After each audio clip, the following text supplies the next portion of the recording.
गौरीची आत्महत्या नसून हत्या असल्याचा वडिलांचा आरोप, तर गौरीच्या शरीरावरती मारहाणीच्या खुणा आढळल्याचाही दावा.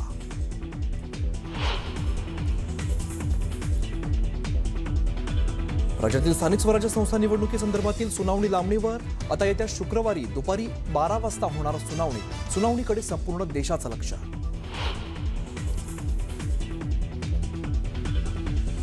बदलापूर नगर परिषद निवडणुकीत घराणेशाही. शिवसेना शहर प्रमुख वामन म्हात्रेंच्या कुटुंबातील 6 जणांना उमेदवारी. पत्नी, मुलगा, भाऊ, भाऊजाई, पुतण्या निवडणुकीच्या रिंगणात.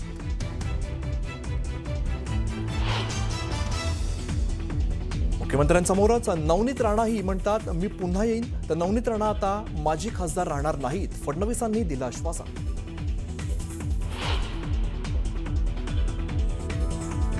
तुमच्या हातात तिजोरीच्या चाव्या असल्या तरी तिजोरीचा मालक आमच्याकडे आहे, त्यामुळे विकासाची काळजी करू नका. कोल्हापुरात प्रचार सभेत बोलताना चंद्रकांत पाटील यांचा अजितदादांना जोरदार टोला.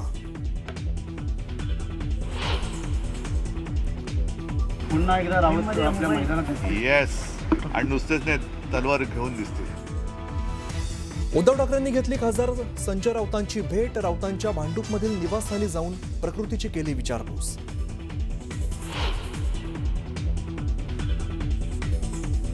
कोल्हापूरच्या पन्हाळा तालुक्यात देवतारी, त्याला कोण मारी म्हणीचा प्रत्यय. कोतोली गावात चिमुकला गॅलरीमधून पडला आणि बचावला. हातावरती आणि डोक्याला किरकोळ जखमेवरती निभावलं.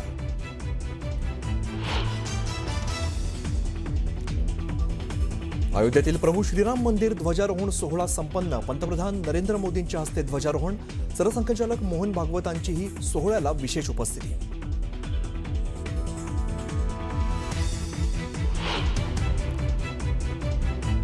आज संपूर्ण देशातील रामभक्तांमध्ये आनंद. अनेक शतकांचा संकल्प पूर्ण झाला.